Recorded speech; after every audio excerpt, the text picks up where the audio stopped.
What is up, guys? This is Weasel for PokerVIP.com in association with William Hill Poker. Today we're going to be continuing our No Limit 6+ Hold'em quest. See if we can take some money off the tables. So it might be a good idea to start off by watching the first video first, because we talk about some of the open raising principles we need to know.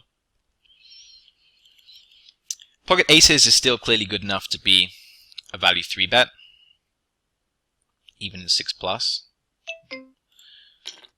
That came out a little bit large. It's like a huge squeeze there. It wasn't meant to be that big, by the way. But there are worse things. It's a new variant. People are going to be calling way too wide. So it's still going to work out okay, in my opinion. Not the world's greatest flop for aces. We should bet for protection. So we should still value bet here, actually. It's a value bet, and now I think we literally just have to give up. It's the worst turn card. The chances of this guy having two pair, a straight or flush, are just so astronomically high. In fact, I can't see any way we can win now unless he specifically has like ace king or king queen. Pretty unlikely we're good here. Don't want to bluff with aces. So I think we got a little bit lucky there to win that pot. We still played the hand in the correct way though. Now this is interesting. This guy actually fired a c-bet on the flop. Decided to check the turn. Now I don't think he ever has a flush or a boat. So I'm just going to put a protection bet out there. I guess the other way to do it is just to turn it into a full-blown bluff and try and fall out something like a king X. But I think he can still have stuff like ace queen with the ace of clubs in his range, possibly. Although I think this guy's a reg, so I'd imagine he'd barrel those hands. He knows what he's doing. I guess he has a king. I would say he probably has something like king 10 actually, that would make sense, but we're hoping he has ace queen or something with the ace of clubs. Okay, that's a very strange play. Super passive line with that hand. It's very unlikely I have a flush because I didn't raise the flops, so I think this guy's a reg, but I would say he's probably not a great reg given how he played that hand. And you know, I guess no one's really a great reg when we're talking about a new variant here. People are going to be making lots of mistakes, but that's why it's profitable at the end of the day. And you know, we should have lost a lot more money against pocket kings there if he'd played it correctly, so we really got off light there, which is, you know, obviously good for us. Protection bet with the ace-6. I think also check folding is probably reasonable. And I'm gonna play the 7-8 in a similar kind of way. I'm betting, but if he folds, that might even be the best outcome. We make a straight. I don't think he has a set too much, but now I kind of feel like he does have pocket 10s. We have the worst possible straight, and of course he has a bullet left for the river. I think we just give up here in this case. A6 is not an open on the button. It's 6+ hold'em. So trying to work out earlier which is the most tilting avatar. I've chosen the cat avatar to see how tilted that gets my opponent, but I was trying to decide between Happy Cat or whether maybe Stoned Cat is a little bit more tilting. I'm not 100% sure at this case. Or maybe none of the above. Maybe you have some recommendations for an even more tilting avatar. Like Party Cat looks pretty tilting. Or maybe I should change avatar. I'm going to stick with Happy Cat for now and see how that works out. But if we start running bad in the session, then, you know, I'm completely up for changing to Stoned Cat to see if it, you know, has an effect on our opponents.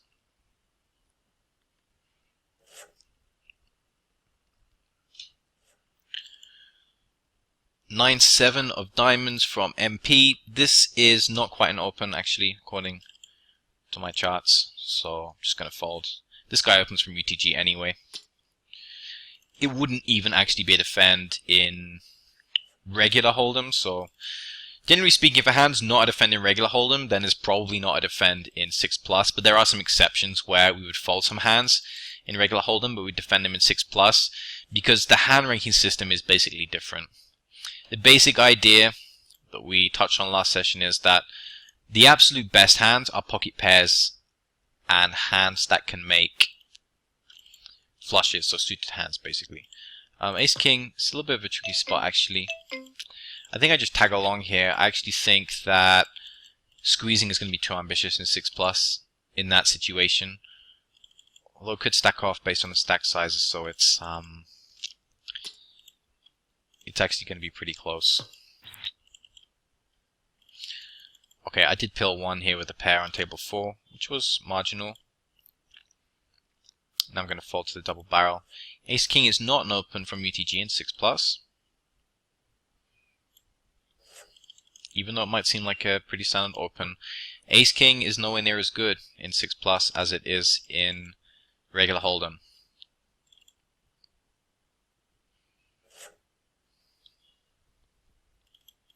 Obviously, it's like one of the best hands in normal no limit Hold'em, but that's not the case in 6+. I'd much rather have a suited ace from UTG than to have something like Ace King offsuit. Although, you know, you could construct your range in a way where you actually fold stuff like King 10, Queen 10 suited, King Jack suited instead of open Ace King offsuit. That might be reasonable. But the idea is Ace King is just going to suck post flop most of the time unless it specifically flops trips. And even then it's not going to be the nuts because someone could have flopped a full house. It's just really hard to make the nuts with Ace King.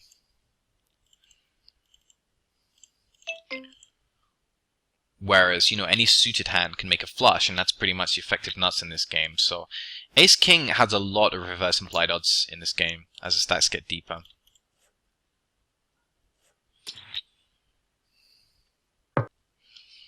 Pocket pairs very good, definitely defending jacks.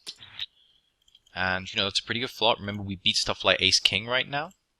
Ace Jack again, I'm not going to ISO in this spot, but I don't want to fold the hand either. Make a small protection bet. I'm going to lead out here. I have to be a little bit careful. We are slightly deep here. I do lose to queens.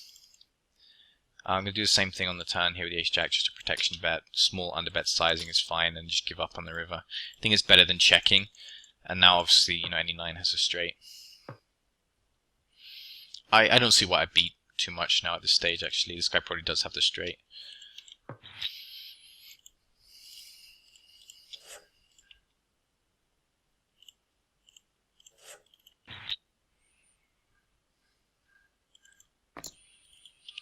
Ace King suited, on the other hand, is a pretty good hand to play. So I would imagine there is a large difference in this game between Ace King offsuit and Ace King suited.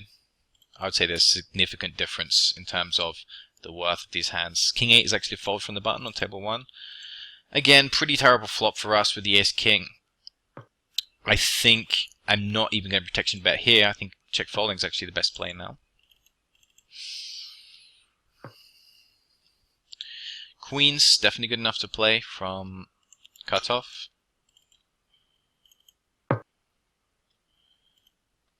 Yeah, it's...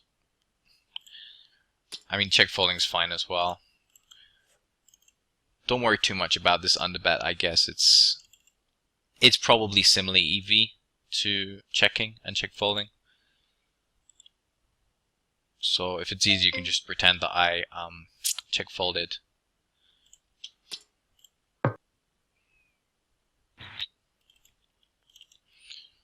Okay, queens, we've got the protection. He just leads the turn super big. I'm guessing he has an 8x, because I don't see why, unless he has jacks, and now he has trips. But again, he's hugely overvaluing his hand if he has a straight here. I would say he has a straight and he's overvaluing it. I think queens is just about good enough to 3-bet against a min-raise, although I don't know whether it's good enough to stack off against half stack. Hopefully he doesn't shove.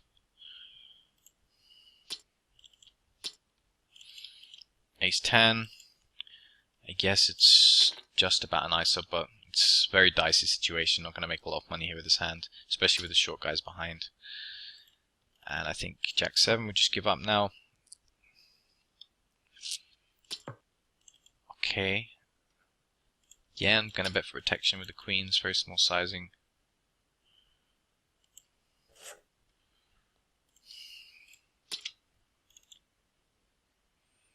And just check back the river and hope he has like Ace Jack or something. It's Ace King, that's fine.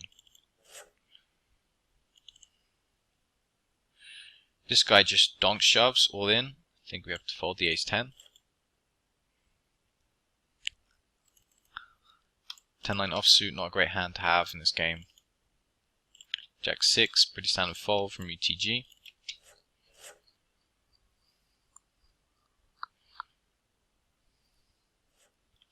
Ace Queen should be good enough to play. Probably should even 3-bet against the button open with this combo. Definitely opening from the small blind. We just take it down. That's fine.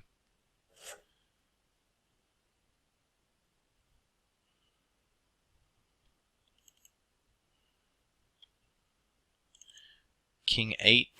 I think we can defend this. Let's see what the open raise sizing is first, if someone open raises. This guy limps. Kind of small blind calls. Just check back, that's fine. 10-9. Definitely going to open this. Queen Jack of clubs is going to be an open. I think we just bet for protection here with the top pair and the gut shot. Take it down, that's fine. I think King 8 a little bit too weak to protection bet here. I'm just going to go for the check fold. Queen Jack, standard open. Ace 7 is not an open on the button in 6+. Pocket 7, standard open raise from MP. Flop the straight here. Remember, straights are not the nuts in this game. If someone has 10s, have us beat. So if we face any raises here, we're not necessarily committed with that Queen Jack. But if our opponent responds by just calling down, and the turn and river cards are not bad, then we will still try and extract 3 streets. So it's still worth a tentative 3 streets of value, but it's one of those hands where we have to reevaluate whether it's good in the face of a raise. So assuming a blank run out, the board doesn't pair, no flush completes, we should be trying to get 3 streets of value with that hand. But when we face a raise, the guy probably has a set. We can just give up. Pocket 7s, I think I can just go for semi-bluff here. But by the same token, I think check folding's fine as well. Nothing wrong with check folding the 7s here, I think. Might even be the best play. And yes, we have a pair, but we're really just hoping our opponent folds on the flop. And I think on the turn, we're just going to give up now with this hand. I don't think it's quite strong enough to protection bet again. So we just check fold. Bets 8. I think we have to call against this sizing. Check fold the river. I think even if he bets 8 on the river, I'll check fold because I just don't think we beat enough stuff. I guess we do beat stuff like Queen Jack still, but definitely not going to call 32 bet on the river there. Queens. This is not as good as it is in No Limit Hold'em, but I think I will go for a squeeze here, see where it gets me. Ace Queen from UTG. I'm actually not going to open this hand. Don't even open Ace King from this position. Okay, and that's a terrible flop with the queens. I think the only thing we can do now is check fold. Pretty easy check fold in my opinion. This guy has at least an ace, I would imagine, and he probably has a set. Actually, probably has pocket 9s or something. He has Ace King, which I have no idea how this guy can call down with 6s. That's obviously terrible. And this guy is overvaluing his Ace King more than likely as well. Although he didn't play the hand that badly at all. But the other guy, no idea why he has 6s there. That's obviously a ridiculous play. Anyway, we were crushed on the flop in terms of equity. I guess with an underpair, well, we have 2 outs, which is actually worth 6% equity in this variant. So we probably have about 12% equity with our queens. As opposed to No Limit Hold'em, where we just have 8% equity to improve by the river.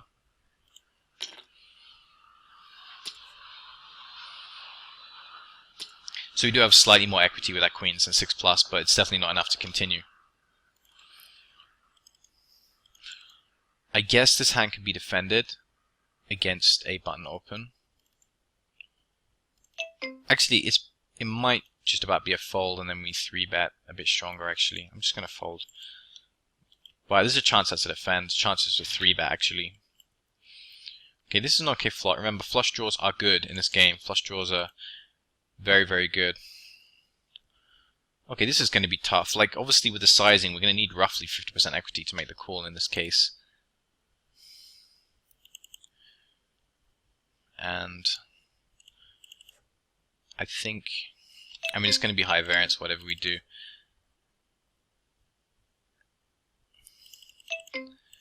I think we probably have a call. In fact, let's just call, but it's, you know, it's very close.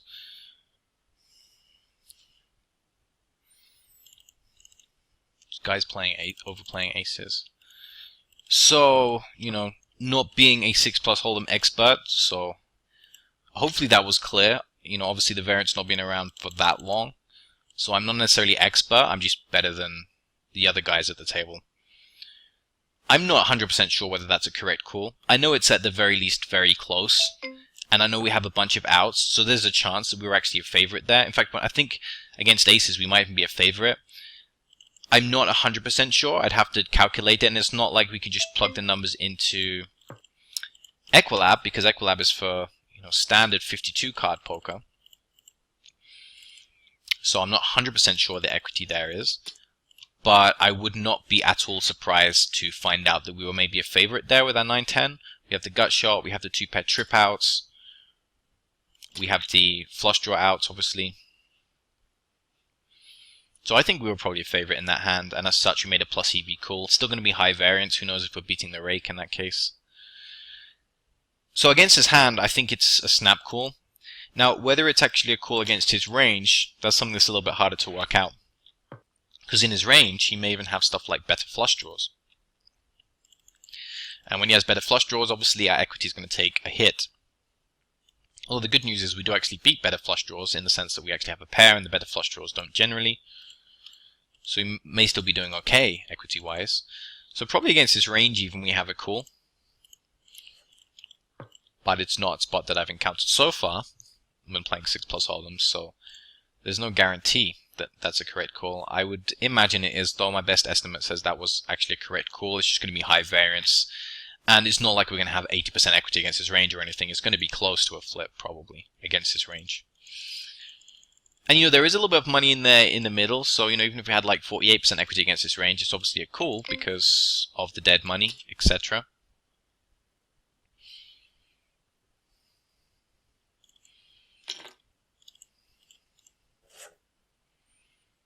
It reminds us as well, I need to work out what the time bank is again, because that was one of the hands where I should use my time bank and work out as best as I can whether I have a call.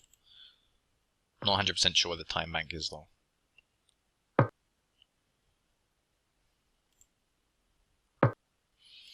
Sevens, not a very good hand, just check folds. You'll find that for the most part that you don't really need to do anything crazy in order to beat these games. You probably don't even need to 3-bet anything.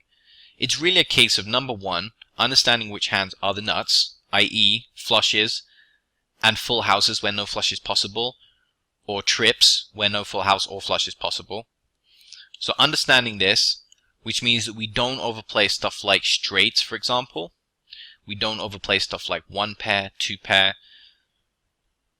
If we can do that and just play tight poker and wait for things like flushes, then there's a good chance we're going to win. I guess the other fundamental is just understanding how hand strength change and what the good hands are in 6+. So we've said a few times, pocket pairs and suited hands. These are the ones we need to show a tendency towards playing. Especially big pocket pairs, and especially stuff like suited aces, which can make the stone cold nuts by the river, unless there's quads available, of course. But basically, even if you make a flush on a paired river, you can usually still be pretty happy about stacking off, because the only way you lose is if your opponent has quads or a straight flush, if that's possible, and it's not going to happen that often, even in 6+ hold'em.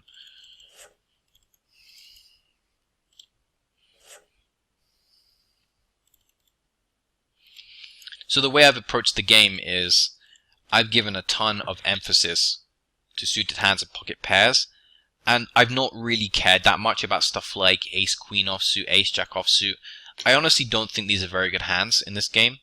Now, it could be that I'm taking it a little bit too far, and some of the times when I'm folding ace-king offsuit pre-flop, I should actually be defending. I don't think anyone really knows the answer to that question yet. And, you know, especially coming from a no-limit hold'em background, it might seem insanely tight to fold something like ace-king offsuit from MP or UTG. But when you start analyzing the game through the 6+ hold'em lens, you begin to see that maybe the hand's not that good. It doesn't really flop anything that's going to be super good post flop. Unless it specifically flops a full house or top trips, I guess it's still a pretty reasonable hand. Here with the queen, so this is one thing that's good about 6+ is that we have the nuts here right now. There's no hand that can beat us at this stage. So it's really just a case of, let's just work this out. If we bet kind of big here, we can usually get the money in on the turn. So I'm going to go for a pretty big raise here. Obviously, hope to stack off against 10-jack or something because, you know, equity is huge against stuff like 10-jack. And, you know, that's great as well. Okay. Bad run out for us, I think. We chop now. But, you know, we got the money in with, like, huge equity there. The joke's on this guy for stacking off with bottom set. And, you know, he just obviously hit the runner on a straight.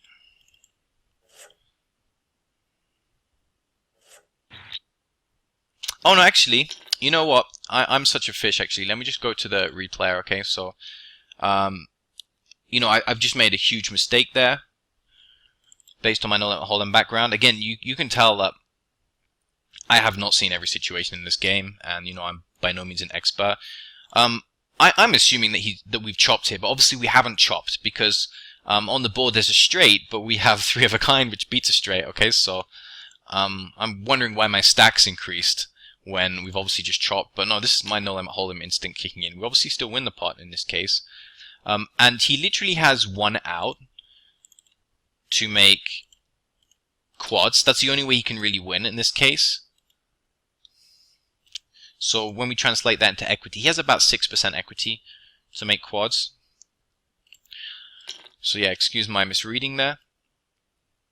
I've never seen this situation in 6+ hold'em before. Okay, this is a little bit of a similar situation to what we saw in the first video here with the King Jack. We have a straight, but you know, there's a good chance we'd beat here. However, given the fact the guy's all in, and we have the backdoor flush as well, which helps a little bit in terms of equity, I'm just going to go for it and get the money in. Yes, Queen 10, that's obviously a great outcome. Ace Queen. Now, I normally don't open Ace Queen from this position, so it's debatable whether I should be ISO raising with it. I'm just hoping this guy's bad enough where it's actually plus EV for me to ISO raise against him.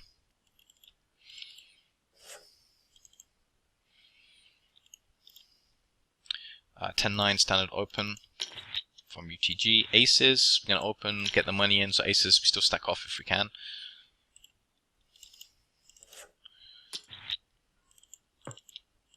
Um, 10-9. We have the back doors, but we don't have the stack depth to make it worth c-betting back doors, so I'm just going to check fold. Queens, I think I probably still have to stack off with queens at the stack depth.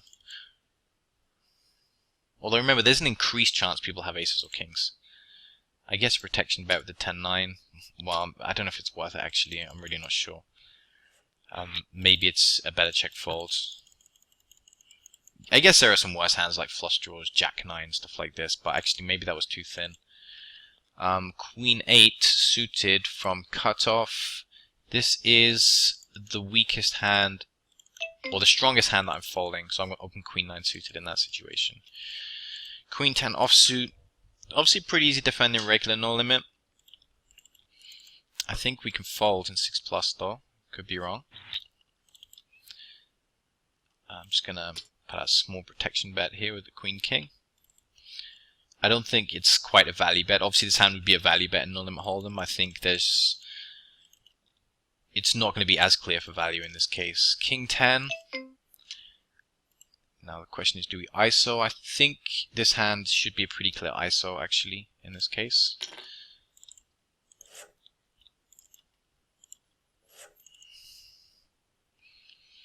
Although even in no limit hold'em games I ISO very tight from the small blinds, so it's perfectly reasonable just to call. And when he re-raises we have to fold. He probably has aces. I mean, I'd be surprised if he didn't have at least queens plus an ace king and play this way.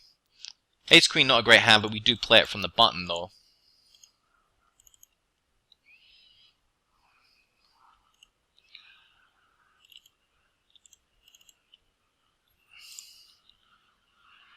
I'm going to min raise just because of the effective stacks. I don't think we're committed with Ace Queen, even with the 20 big blind stacks. Again, I could be wrong. Queen King, pretty happy about ISO raising this combo. 10-9. Okay, I do tag along in these spots. EV is questionable of that situation. Might be better to fold pre-flop. I'm just kind of counting on players to make huge mistakes post-flop to defend a hand like this by limping behind. And again, I'm going to continue with my trend of heavily undervaluing OESDs. It's very easy to overvalue these combos, especially when you consider that we are going to hit an ace or a 9 by the river about 48% of the time. The problem is that if the guy who's leading has pocket jacks, we are drawing stone cold dead against that hand. Like, there's no way that we can beat that hand by the river.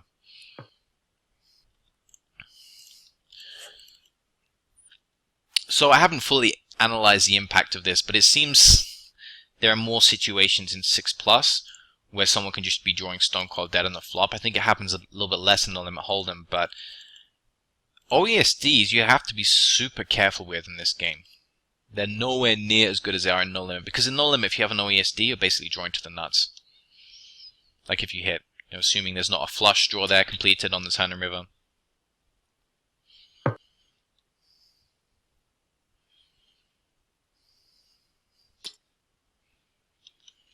Whereas in 6+, okay, you're going to hit 50% of the time, great, but if you're drawing dead on the flop, who cares if you hit 50%? In fact, it's better that you don't hit, because if you hit, you might end up getting stacked. So my initial approach is to heavily undervalue stuff like OESDs and gut shots on the flop, despite how frequently they hit. Again, I might be overdoing it slightly, but I'm definitely avoiding a bunch of very difficult decisions in the process. And it may even be the best play. Like, my approach to these draws may even be the best. Because if you have a look at your direct pot odds, you just nearly always have the pot odds to call with an OESD. Because you're only going to need to hit a small percentage. You're actually going to hit like 48% by the river, 24% by the turn. So you nearly always have the direct pot odds to call with an OESD. But the thing is, your equity is not necessarily as good as just saying, hey, I'm going to hit 24%, therefore my equity going from flop to turn is 24%, or my equity going from flop to river is 48%, because some percentage of the time you're going to be drawing dead, and as your opponent starts putting more and more money into the pot, the likelihood of being good that 48% of the time when you hit just gets smaller and smaller. You start suffering from a bunch of reverse implieds. It seems as if it's just better that we fold the flop. Okay, here we make a straight on the river. Obviously any spade has a pretty good main hand, so I think check folding is probably still the best. Like if we did have a bluff catch here, it would probably be with a spade.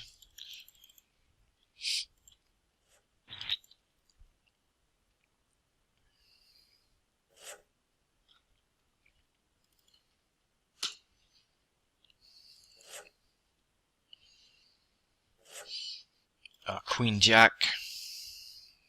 Again, it's questionable EV to complete here.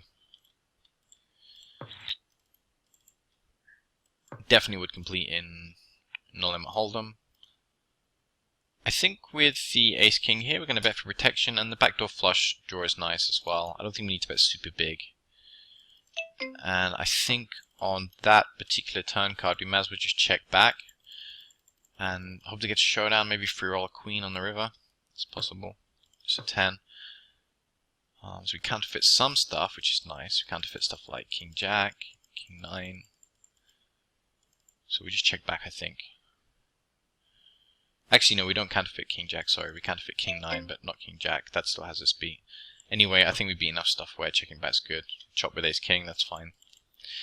I think I'm just going to bet for protection here with my pair of 8s, and mostly hope the guy folds, actually.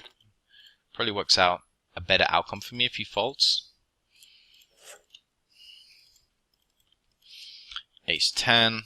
Again, I'm going to complete. I'm not 100% sure of the EV of these situations yet. I'm going to bet, have the backdoor flush draw, top pair. I'm not going to bet too big just because of the effective stack sizes in this case. And betting this sizing allows me to barrel the turn still if I pick up a club. 9s, we just completely missed the flop here.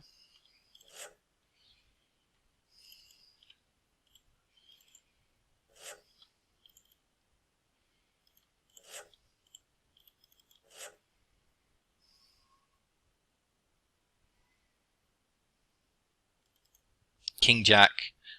I think I can just about ISO raise on the button.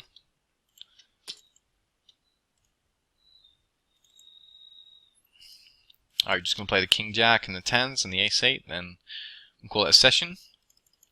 Look forward to catching you guys in part 3, where we'll continue playing these games. I think we can probably just semi-bluff here. 10's pretty standard open. Ace 8, definitely going to tag along with that suited ace. Just going to check behind. And I think we just give up with the King Jack now. We used to beat stuff like 10 Jack as well, which pretty reasonable chance you can have hands like this. So we just check back. I guess yeah, 10 Jack makes more sense. I guess you could have had a flush draw as well. That would be conceivable. 10s.